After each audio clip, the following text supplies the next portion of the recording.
అలానే విశ్వేశ్వరరావు, ఆంధ్రప్రదేశ్లో బంగారపు పంట పండబోతోంది. ఆల్రెడీ 40 కేజీల బంగారాన్ని జొన్నగిరి గోల్డ్ మైన్స్ నుంచి బయటికి తీశారు. అఫీషియల్గా జాతికి అంకితం చేయబోతున్నారు చంద్రబాబు నాయుడు గారు ఈ నెలాఖరికి. ట్రయల్ రన్ అంతా సక్సెస్ఫుల్గా ముగిసింది. 40 కిలోల బంగారాన్ని ఇప్పటికే తయారు చేసి ట్రయల్ రన్ను సక్సెస్ చేశారు. ఏడాదికి 1 టన్ను బంగారం ఆంధ్రప్రదేశ్లో జొన్నగిరి మైన్ నుంచి తయారు కాబోతుంది అనేది ఇప్పుడు అంచనా వేస్తూ ఉన్నారు. ఒకప్పుడు కర్ణాటక గోల్డ్ ఫీల్డ్ అనేది ఉండేది. ఇప్పుడు జొన్నగిరి గోల్డ్ ఫీల్డ్ ఇది ప్రపంచవ్యాప్తంగా చర్చ జరుగుతుంది. భారతదేశానికి బంగారాన్ని సప్లై చేసేటువంటి రాష్ట్రంగా ఆంధ్రప్రదేశ్ రాబోయేటువంటి రోజుల్లో నిలవబోతుంది. దానికి కారణం ఏంటంటే ఏడాదికి 1 టన్ను బంగారాన్ని భారతదేశానికి అందించబోతుంది ఆంధ్రప్రదేశ్లో ఉండేటువంటి కేవలం ఒక జొన్నగిరి గోల్డ్ ఫీల్డ్ మాత్రమే. మరొకటి ఏంటంటే పూర్తిగా ప్రైవేటు యాజమాన్యం ఆధ్వర్యంలో ఈ బంగారాన్ని తయారు చేస్తున్నారు. 3 కంపెనీలు కలిసి ఈ బంగారాన్ని తయారు చేస్తూ ఉన్నారు. ఒకటి జియో మైసూర్ అనేటువంటి కంపెనీ, 2 త్రివేణి ఎర్త్ మూవర్స్ అనేటువంటిది, 3 డక్కన్ గోల్డ్. ఈ 3 కంపెనీలు సంయుక్తంగా ఈ బంగారాన్ని తయారు చేస్తూ ఉన్నారు. దాదాపుగా 50 సంవత్సరాల పాటు దీన్ని లీజ్కి ఇచ్చారు. ఈ గనుల్ని ప్రభుత్వం 50 టన్నుల బంగారం అక్కడ ఉంది అని చెప్పి ఎస్టిమేషన్ చేస్తున్నారు. ఈ 50 టన్నుల బంగారాన్ని ఏడాదికి టన్ను చొప్పున తీసేటువంటి ప్రయత్నం చేస్తూ ఉన్నారు. అత్యాధునికమైనటువంటి యూరప్ టెక్నాలజీ తోటి ఇప్పుడు ప్రాసెసింగ్ని కేవలం గనుల్లో ఉండేటువంటి మైన్ని తీయడంతో పాటు ఆ మైన్ని శుద్ధి చేసేటువంటి ప్రాసెస్ని కూడా అక్కడ విజయవంతంగా ట్రయల్ రన్ పూర్తి చేశారు. సో రాబోయేటువంటి రోజుల్లో రాష్ట్ర ప్రభుత్వానికి కేంద్ర ప్రభుత్వానికి ఈ మైనింగ్ ద్వారా పెద్ద ఎత్తున పన్నుల రూపంలో ఆదాయం కూడా రాబోతూ ఉంది. ఇదంతా విన్న తర్వాత సహజంగా వచ్చేటువంటి సందేహం ఏంటంటే ఆంధ్రప్రదేశ్లో బంగారాన్ని బయటికి తీసుకున్నారు కాబట్టి మరి ఆ రాష్ట్రానికి సంబంధించినటువంటి మహిళలకు ఏమైనా బెనిఫిట్ ఉంటుందా అనేది సహజంగా ఆలోచిస్తూ ఉంటారు. కాకపోతే ఆ రాష్ట్రానికి సంబంధించిన మహిళలకు ప్రత్యేకంగా ఏం తక్కువ ధరకి బంగారం రాదు. ఇది జాతి సంపద. ఏ గనులైనా సరే జాతి సంపద కేంద్ర ప్రభుత్వం ఆధీనంలో ఉంటుంది. కాబట్టి ఆంధ్రప్రదేశ్ రాష్ట్రంలో ఈ జొన్నగిరి గోల్డ్ ఫీల్డ్ ఉంది కాబట్టి పర్యవేక్షిస్తూ ఉంటుంది.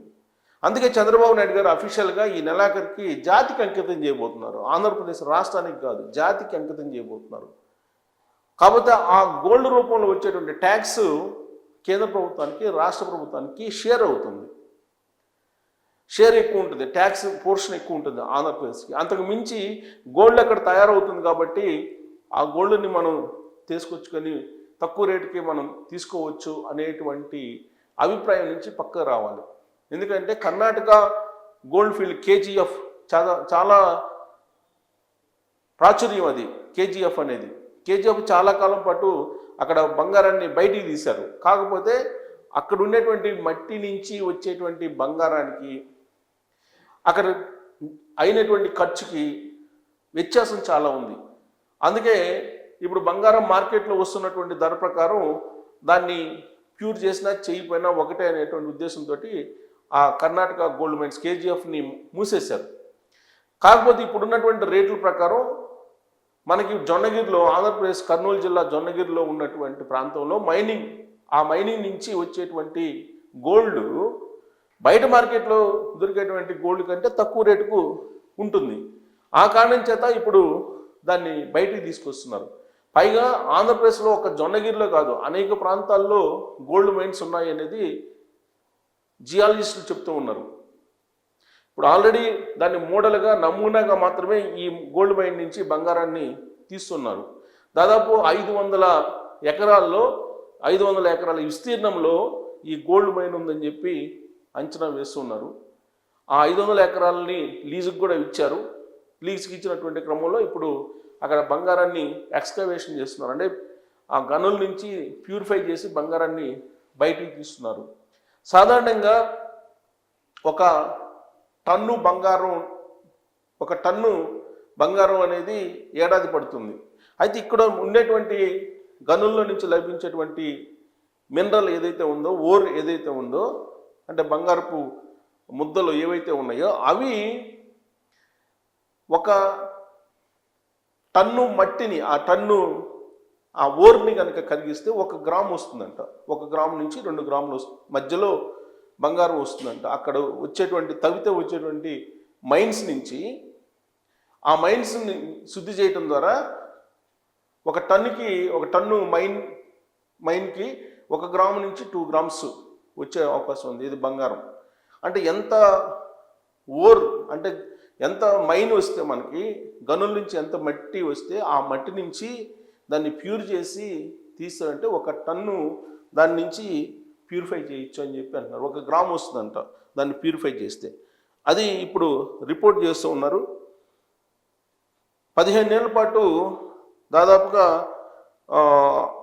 ఇది నిరంతరంగా ఈ గని ద్వారా ఉత్పత్తి అవుతుందని చెప్పి అంచనా వేస్తున్నారు. ఈ కంపెనీలు 3 కూడా సంయుక్తంగా దాదాపుగా 500 కోట్లు ఖర్చు పెట్టారు. 500 crores ఖర్చు పెట్టి ఇది చేసినట్టు రిపోర్ట్స్ ఉన్నాయి.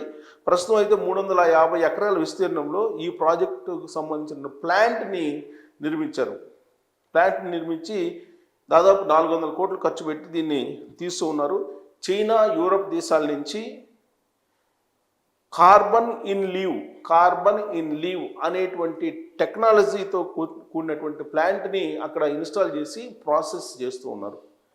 అందుకే గతం కంటే కూడా ఖర్చు తక్కువగా ఇప్పుడు బంగారాన్ని బయటికి తీస్తున్నారు. గతంలో కేజీఎఫ్కి ఎక్కువ ఖర్చు అయ్యేది, కానీ ఇప్పుడు చైనా, యూరప్ దేశాల నుంచి కొత్త టెక్నాలజీ కార్బన్ ఇన్ లీవ్ అనేటువంటి టెక్నాలజీని ఉపయోగించి దీన్ని బయటికి తీసుకురావడం ద్వారా పెద్ద ఎత్తున బంగారాన్ని తక్కువ ఖర్చుతోటి బయటికి తీయడానికి అవకాశం ఉందని చెప్పి చెబుతున్నారు. సో రోజువారీ ఈ ప్లాంట్లో అంటే రోజుకి 1500 టన్నుల బంగారపు రాయిని ప్రాసెస్ చేస్తారు. 1500 టన్నుల బంగారపు రాయిని అంటే ఓర్ని, ఆ మట్టి అనుకోండి, ఆ మట్టి ముద్దలు, బంగారపు మట్టి ముద్దలు, అవి దాదాపు 1500 టన్నులు ప్రతిరోజు ప్రాసెస్ చేసేటువంటి సామర్థ్యం ఈ ప్లాంట్కి ఉంది. ఏడాదికి దాదాపు 750 కిలోల నుంచి 1000 కిలోలు అంటే 1 టన్ను, 1000 కిలోలు 1 టన్ను స్వచ్ఛమైనటువంటి బంగారాన్ని ఉత్పత్తి చేసేటువంటి సామర్థ్యం ఈ ప్లాంట్కి ఉంది. ఇది నిరంతరంగా పనిచేస్తే కనుక 20 ఏళ్ల పాటు నిరంతరాయంగా ఈ బంగారాన్ని ఉత్పత్తి చేయొచ్చు అని చెప్పి అంచనా వేస్తూ ఉన్నారు. సో దీన్ని ఆల్రెడీ మే 1st వీక్లోనే ప్రారంభించాలి చంద్రబాబు నాయుడు గారు, కానీ ఇంకా ట్రయల్ రన్ పూర్తి కాలేదు కాబట్టి ఈ నెలాఖరికి వాయిదా వేశారు. జాతికి అంకితం చేసేటువంటి కార్యక్రమాన్ని ఇప్పుడు ట్రయల్ రన్ సక్సెస్ అయింది. ఈ ట్రయల్ రన్లో 40 కిలోల బంగారాన్ని ఆల్రెడీ తయారు చేశారు. సో కాబట్టి ఈ నెలాఖరికి దీన్ని ఆంధ్రప్రదేశ్ ముఖ్యమంత్రి చంద్రబాబు నాయుడు చేతుల మీదుగా జాతికి అంకితం చేయబోతూ ఉన్నారు. సో కాబట్టి ఇక్కడ ఈ గ్రాము స్వచ్ఛమైనటువంటి బంగారాన్ని తయారు చేయడానికి సుమారు 1000 కిలోల నుంచి 2000 కిలోల ఓర్ని తీసుకుంటే, అంటే బంగారపు మట్టి ముద్దను తీసుకుంటే 1 నుంచి 2 టన్నుల బంగారాన్ని, 1 నుంచి 2 టన్నుల మట్టి లేదా రాయి అవసరం అవుతుంది 1 గ్రాము తయారు చేయడానికి. సో సగటున జొన్నగిరిలో టన్ను మట్టికి, అంటే టన్ను మట్టి అంటే ఆ బంగారపు మట్టికి, అది రాయి అనొచ్చు, బంగారపు రాయి అనొచ్చు, మట్టితో కూడినటువంటి రాయి. అది సగటున 1/2 గ్రాము నుంచి 1.2 గ్రాము వరకు బంగారం లభిస్తుందని చెప్పి నిపుణులు అంచనా వేస్తున్నారు. సో దీన్ని ప్రాసెసింగ్ అంటే 1 కిలో బంగారం వెలికి తీయాలంటే దాదాపుగా 10 లక్షల కిలోల బంగారపు రాయి ముద్దలు అవసరం. ఆ ముక్కలు వాటిని పొడి చేసి రసాయన ప్రక్రియల ద్వారా కార్బన్ ఇన్ లీ అనేటువంటి పద్ధతి ద్వారా దీన్ని ప్యూరిఫై చేసి బంగారాన్ని బయటికి తీస్తున్నారు. భారతదేశంలోనే ప్రైవేట్ రంగంలో బంగారపు గనుల నుంచి బంగారాన్ని బయటికి తీసేటువంటి మొట్టమొదటి ప్లాంట్ ఆంధ్రప్రదేశ్లోనే భారతదేశం మొత్తం మీద మొట్టమొదట ప్రైవేట్ రంగంలో ప్రైవేట్ కంపెనీలు ఈ బంగారపు ఊరిని బయటికి తీసుకొస్తున్నారు. రాబోయేటువంటి రోజుల్లో ఆంధ్రప్రదేశ్లో అనేక ప్రాంతాల్లో ఈ బంగారపు ఊరు ఉందని చెప్పి చెప్తున్నటువంటి క్రమంలో ఇది సక్సెస్ఫుల్ అయితే కనుక రాబోయేటువంటి రోజుల్లో మిగతా ప్రాంతాల్లో కూడా ఉన్నటువంటి బంగారపు మట్టి ద్వారా బంగారాన్ని తయారు చేసి ఆంధ్రప్రదేశ్ని బంగారపు కేంద్రంగా బంగారపు రాష్ట్రంగా మార్చేటువంటి ప్రయత్నం జరుగుతుంది.